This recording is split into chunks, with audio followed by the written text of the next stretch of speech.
ရှင်ယောဟန်ဩဝါဒစာတတိယဆောင်အခန်းကြီး1တက်ကြီးဝါကြီးဖြစ်သောငါသည်တမန်တရား၌ငါချစ်သည့်ချစ်ရသောဂါယုထံသို့စာရေးလိုက်ပါ၏ချစ်ရသောသူ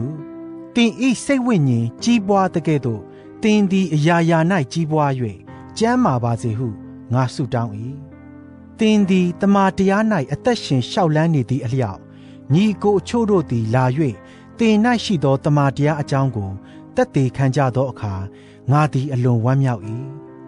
ငါသားသမီးတို့သည်တမန်တရား၌အသက်ရှင်လျှောက်လန်းနေကြောင်းကိုကြားရသည့်ထက်ဝမ်းမြောက်စရာကောင်းသောအရာသည်ငါ၌မရှိချစ်ရသောသူတင်သည်ညီကိုများအပေါ်အထူးသဖြင့်တစိမ့်ဧည့်သည်များအပေါ်ပြုသမျှသောဝတ်ကိုတစ္ဆာရှိစွာပြုတတ်၏ထိုသူတို့သည်တင်ဤချစ်ချင်းမြတ်တာအကြောင်းကိုအသင်းတော်ရှိ၌တက်သေးခံကြ၏တင်သည်ထိုသူတို့ကိုဖျားသခင်၏အလိုတော်နှင့်အညီဆက်လက်ပို့ဆောင်ပေးလျင်ကောင်းသောအမှုပြုခြင်းဖြစ်လိမ့်မည်ထိုသူတို့သည်သာသနာပလူမျိုးခြားတို့ထံမှမိသည့်အရာကိုမျှမယူဘဲ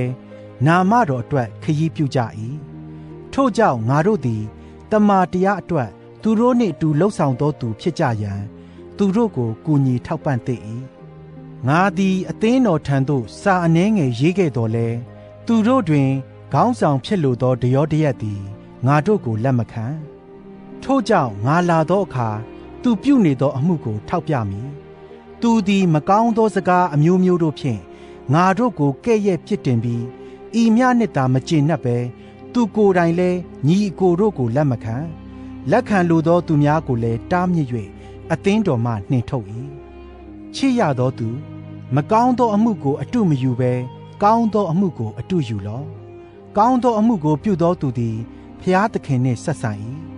မကောင်းသောအမှုကိုပြုသောသူမူကားဖျားသခင်ကိုမသိမမြင်ဘူးချေဒေမေတရိအကြောင်းကိုလူပေါင်းတို့မှစ၍တမန်တရားကိုယ်တိုင်ကတက်သေးခံ၏ငါတို့သည်လည်းတက်သေးခံကြ၏